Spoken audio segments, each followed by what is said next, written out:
So it's Friday, you get home after a long week at work, tired of listening to the kids, tired of everything.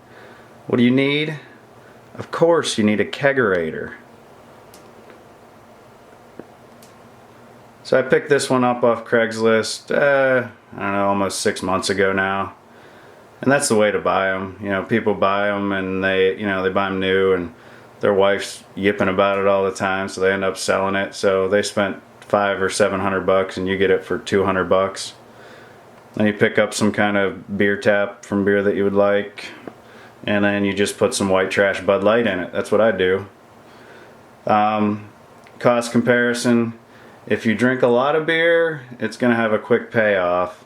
You figure a keg, a half barrel, if you're going to do the whole deal, will hold, I think it's 7.5 gallons, or no, I'm wrong, it's 15-ish. And that's equivalent to 5 or 6 30-packs, and you can get a keg for right around $100. CO2, if you get the regular CO2 tank on them, it's going to last, I don't know how long it'll last, it'll go probably a year, depending on how many kegs you put through it. So like me, I just drink on the weekends, a couple beers here and there, and a keg will last me about 2.5 months. And then you just replace it. It's $100. You don't have to mess with cans. You'll definitely need a counting system. Hey, how many beers have I had? Because some people can just get straight out of control. So I just use the pennies, right? Throw a couple pennies over every time you snag a beer from it. Now we'll look inside it. Alright, so this, I don't know if this is going to show up on the camera or not, but this is the Danby Designer something. I don't know. The guy used it only about 5 times before I bought it. It's got electronic thermostat, which all the reviews I looked up, that's what's going to fail on this, and then you're just going to have to hardwire it for whatever temperature you want, but whatever. So half barrel fits in here fine. You can also fit some emergency beers in the back for when you run out. There's really no good way to tell unless you put a scale underneath it, and you need a really thin scale to make room for the hose at the top, but it's really not that big a deal.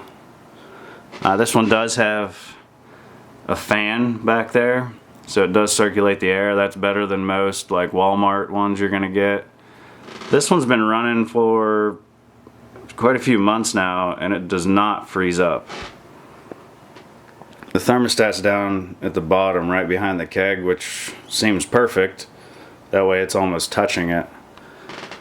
This one, I don't know, I run it at between 4 and 6 psi, and the first pitcher of beer will be, a little bit more than a quarter head, which it's fine as long as you keep it flowing. But if it sits more than an hour, you're gonna get foam on the first one.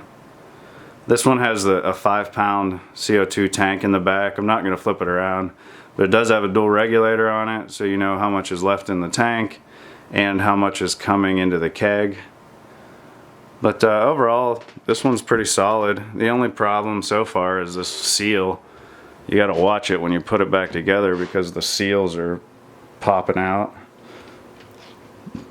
May or may not glue them. Don't know if I'll take the time.